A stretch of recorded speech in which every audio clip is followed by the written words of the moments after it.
multi-pays. Et moi, par exemple, au niveau Ouais, de Daelian, d'autres expériences aussi, mais celle-là en particulier, parce que c'est des produits qui ont besoin de partir d'un point A pour arriver à un point B si on veut les vendre à l'extérieur. Ce qui se passe, en fait, c'est que il y a une difficulté déjà au niveau des barrières, des frontières, où ben, la libre circulation des biens des personnes est un petit mythe, quoi. Bon, je veux dire, même les personnes, déjà, on sait ouais. très bien que parfois tu peux être un petit peu enquiquiné en passant d'un pays à un autre, d'accord, pour quelques mètres de frontière. Et sur des produits que tu vas vouloir expliquer, c'est encore plus complexe.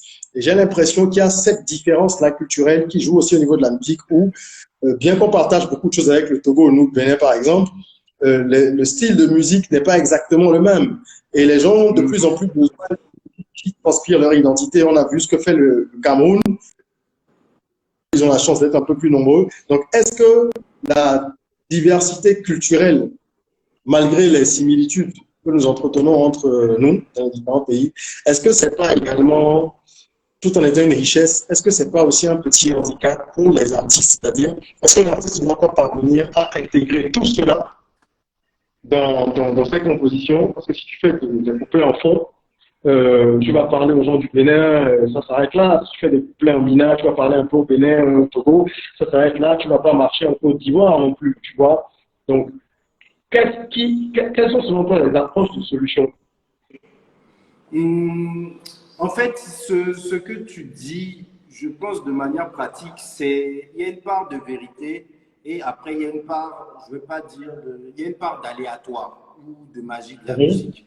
Tu vois, la musique a une force qui fait que des fois tu ne comprends pas ce que la personne dit et tu kiffes et ça passe. Tu vois, quand je vais nommer le morceau Adigo Bom Bom de Vano, Ouais, ça passe. Les gens ils comprennent pas ce qui est dit mais ça passe.